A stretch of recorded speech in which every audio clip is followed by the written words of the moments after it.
Hello everyone, this is East Dragon, and welcome back to another episode of Fire Emblem Heroes. So we're gonna get straight into the replays here, because 39 minutes left in the season. We don't have all day. So we're just going to quickly go through everything. So I don't know about Allegiance battles. I kind of realized after making the first episode that it's like I'm basically doing the same thing every week.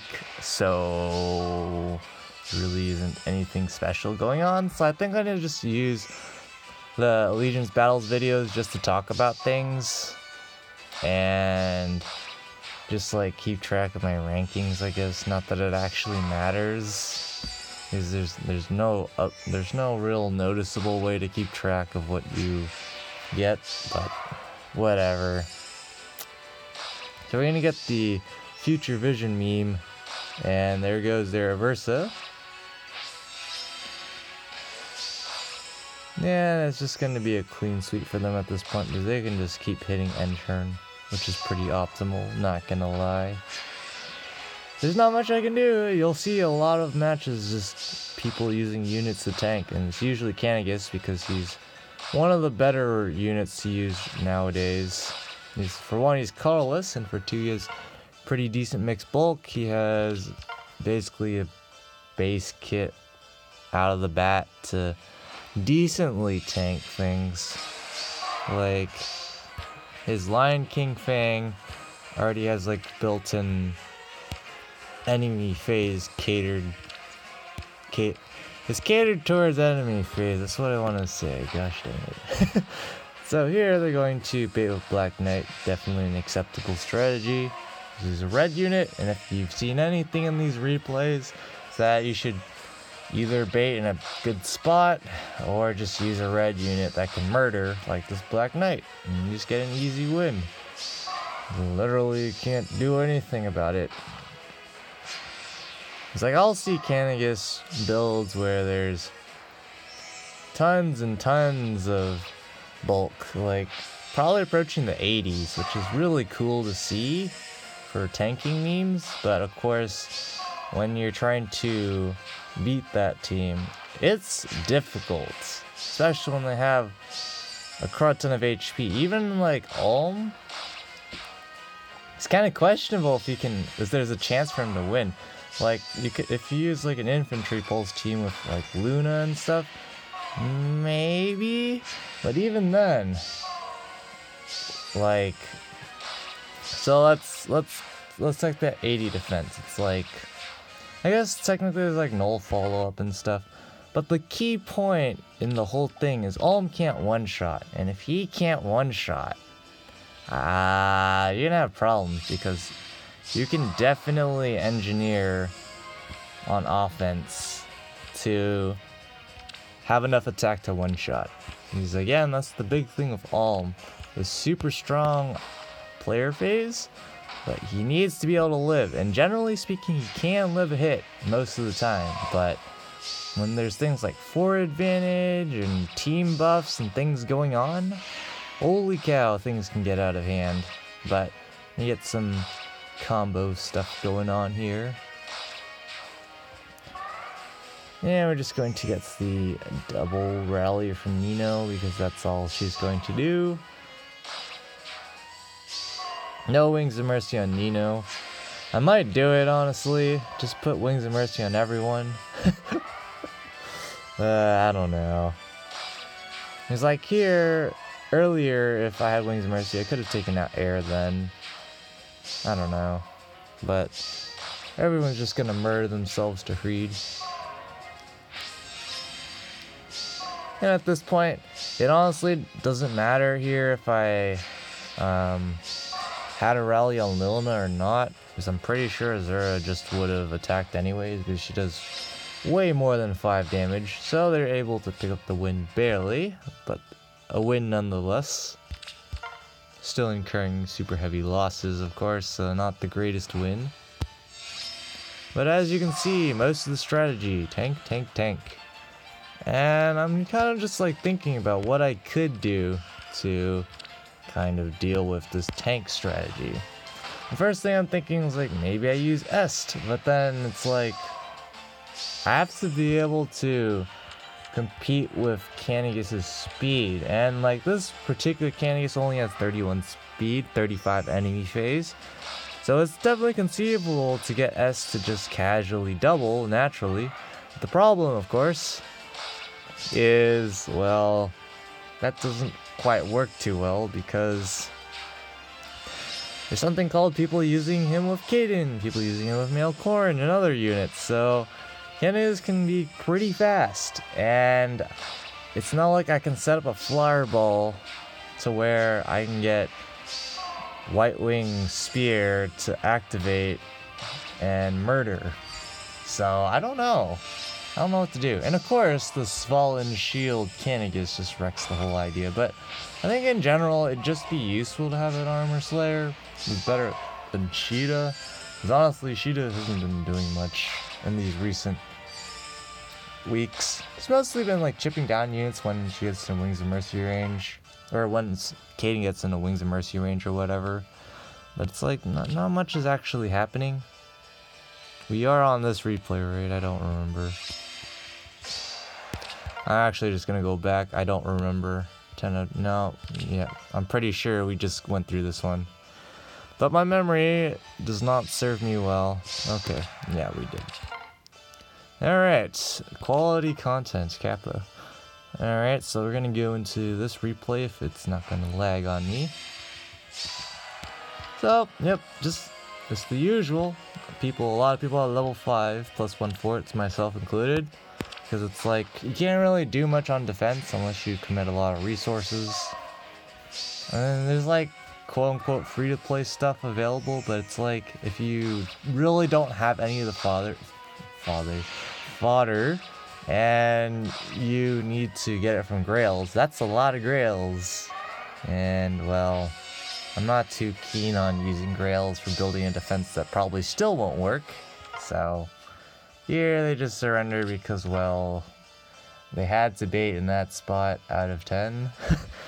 But yep, similar theme. I haven't seen anyone with a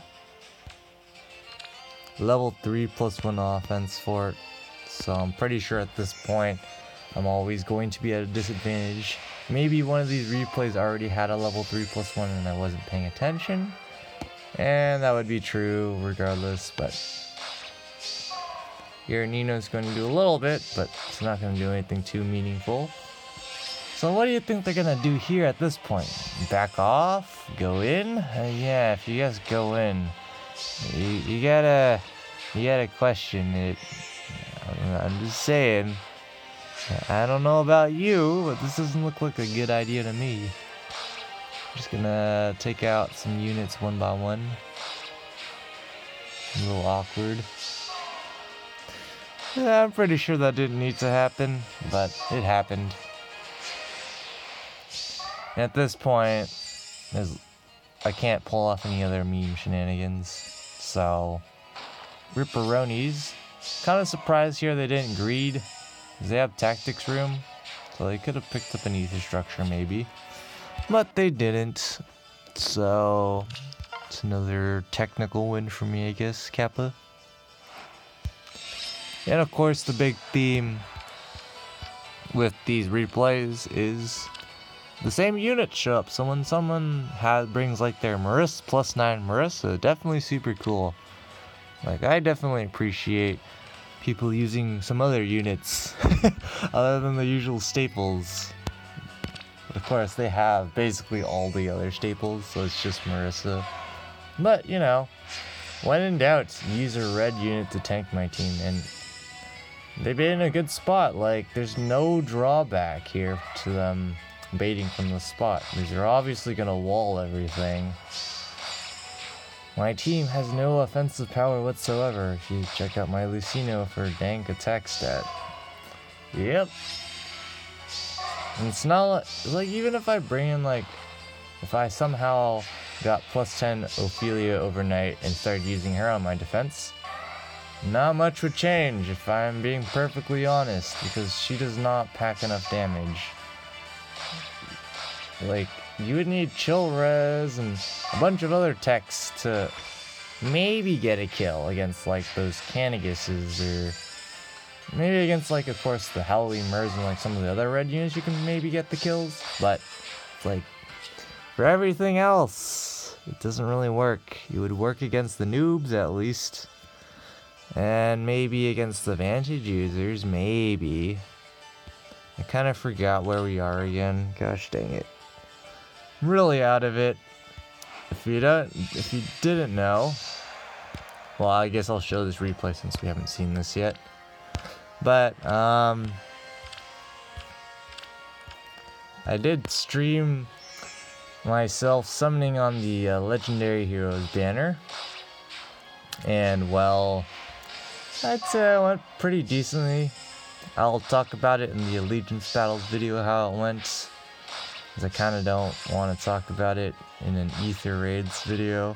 So I kind of figured out that Allegiance Battles doesn't actually have anything particularly too special for me, because, well, I use the same strategy every week, and it's not much different how I approach maps, and it's pretty much RNG based for the first match of the week, how things go, because of course you don't know what colors your pair up squad needs to be for the most optimal scoring based off of kills. So there's that, I guess. But here at this point, they're just going to do the classic break all the structures before winning the match, because why not? So pretty much at this point, it's just, I don't know, Ether Raids is like, do I even bother anymore? I'm pretty sure we already seen this one. I think what it is the lead units throwing me off. And I'm not actually paying attention to the names. Like, I can recognize the difference between the names. Just that the lead units are throwing me off. Like, there's that lead Legendary Zero, but there's no Legendary Zero in the replay, so it's throwing me off. So like here we have this Canagus, for example, who has a decent amount of bulk at range, you know, just pretty decent. What is that? So that'd be like 81 res before debuff, so that'd be like 74 res enemy phase, which is pretty good. Most Ophelias wouldn't even be able to do a single damage to this guy. A couple could, like the 75 attack Ophelia that Nino memed. But yeah, here they make a pretty solid play. Of course, I'm pretty sure they did the calcs to make sure this would happen, but they do this so they're able to pick up the last ether structure, because otherwise Lona would have just bopped herself into Canagus, and well, that wouldn't have gone well. So here they're just going to trap Lona, and so it's going to be an easy win for them at this point. Kind of just feel like moving to armor school now, but I don't know. There's so many things that I could change, but I'm just like, it's not really going to matter too much, because the overall defense is not that good. It just basically relies on people doing something silly and then getting punished for it. That's pretty much it.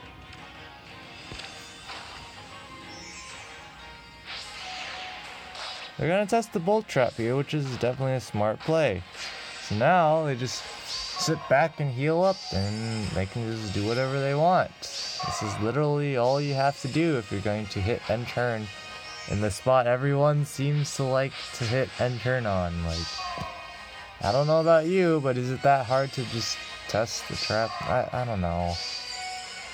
Because 50 chip damage is a lot. You can see this Canagus has 67 HP, which in general, if you don't talk about blessings, that's a lot of HP. Very few units can get 67 HP without getting buffed up via like blessings or summoner support or whatever. So it's like, you might want to test that volt trap before you throw your unit in there. Just putting it out there. Like, you don't need to have them in range or anything. It doesn't take that many turns if you're going to end the match in like 3 turns. You can spend the time to just test that one trap, because that's the only trap that matters. The rest of them doesn't matter because you're not going to land on them. But yeah, just a normal day in Aetherids. There we go. And now we go to this person. Has a pretty, usual setup. But they just make a silly mistake, honestly. This did not have to happen, but ended up happening. So, look, just the usual Canticus strategy. I mean, it works. That's why people use it. And it's not too hard. You don't even need a heavily merged Canticus. You just need the capabilities for things to happen. Of course, it might have been dangerous if the bolt trap was actually real, but I'm pretty sure they were just banking on the fact that it's pretty obvious that the bolt trap below Canticus right now is real, because I have lunge on Caden. Why else would I have lunge? So they're just gonna get a pretty clean sweep here. Everything's nice and dandy. And then they do some things. And so they're thinking, Azura's going to attack Mordecai, but no, that's not gonna happen. So, well, rip. So Mordecai goes rip because Azura wouldn't have been able to do enough damage to Mordecai, so she was still eligible to dance. So unfortunately for them, they're going to lose the unit when they really didn't have to. But they wanted to go after the ether structures, so that's the cost they pay for not planning that out, Cap. But as you can see, we always seem to start the week, well, usually start the week, not always, but we usually start the week with some wins from people making mistakes, and then we just go into a string of a lot of, nope. That's pretty much my Aetherids defense in a nutshell. Nino's going to do a little bit of damage, not going to kill. Of course, Vantage Ares is going to put in some work. Definitely want to get a lot of distant counter fodder though. So, once we finish the replays for this week, it'll be definitely nice to show you how many orbs I have left, and then again I'll talk about it in the Allegiance Battles video. But at this point, it's a pretty easy win for them. All they have to do is not step on the wrong trap, and it's easy. Of course, they're not going to do that, so it's going to be an easy win, right?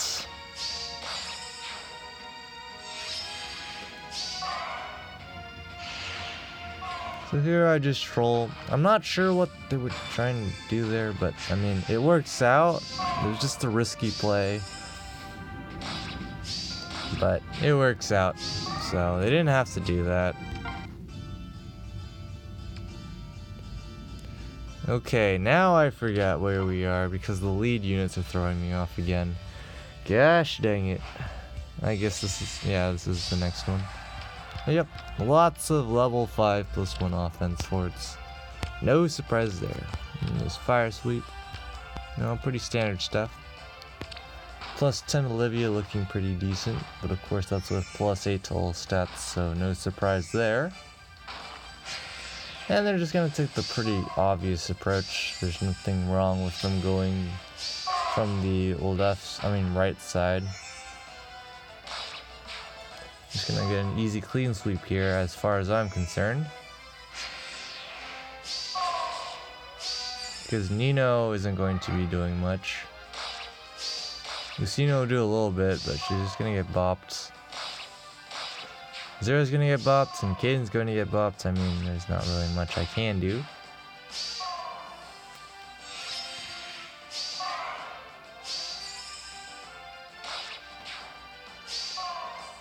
And at this point, I'm not sure what they were trying to do. They didn't. I guess it might have been this might have been like their last match or something, or they didn't need to pick up the ether structures, so they didn't bother. And yep, is just super stale ether raids for you, which is why I really don't care for it. I just have fun derping around on offense and trolling teams because it works somehow.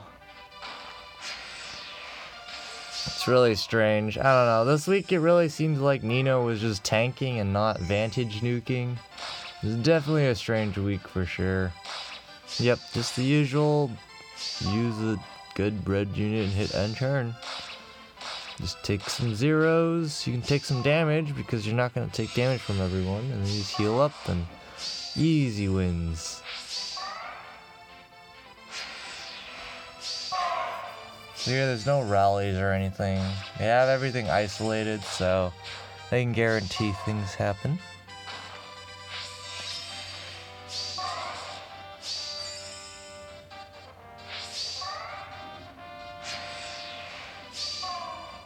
I'm not sure what they're trying to do here.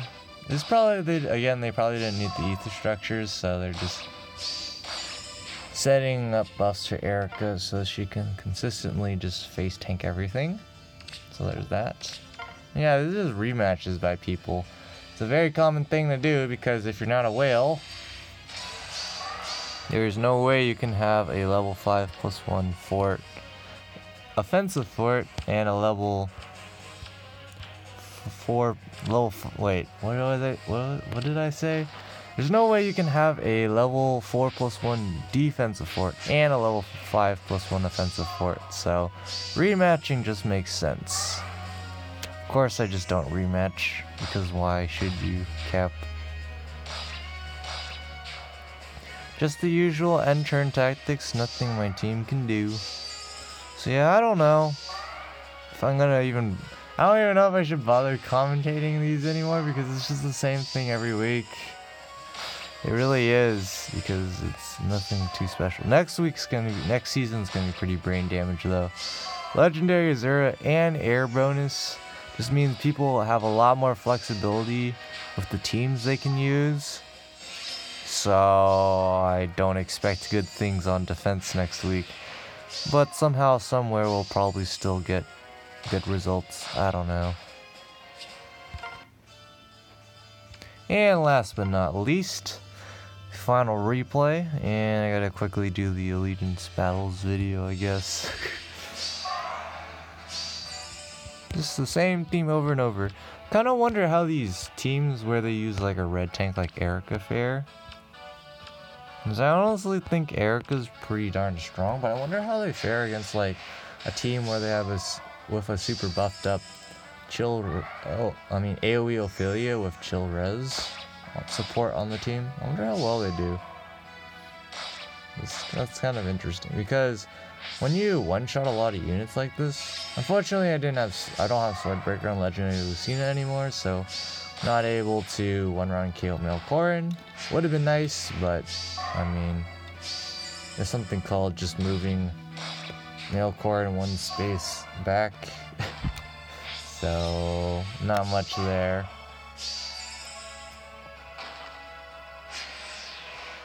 They're just gonna keep tanking because that's optimal. I don't know. Cheetah definitely isn't really doing much. I did get some merges on some units too from summoning, so that's cool. I think honestly at the end of this video, we're just gonna use our last tickets and summon on the Hero Fest banner for CYL2 because we weren't able to do that yesterday because, well, this was a login bonus. So this is a last summon on with the tickets, and we're just gonna go bottom right red because we just go bottom right when we can because why not? And I don't expect to get anything, but we'll see what we get. But yeah, it's just right. Yep, didn't get anything, but that's gonna be it for this episode. Thanks for watching. As always, this is Ether Dragon, and hope to see you all next time. Bye.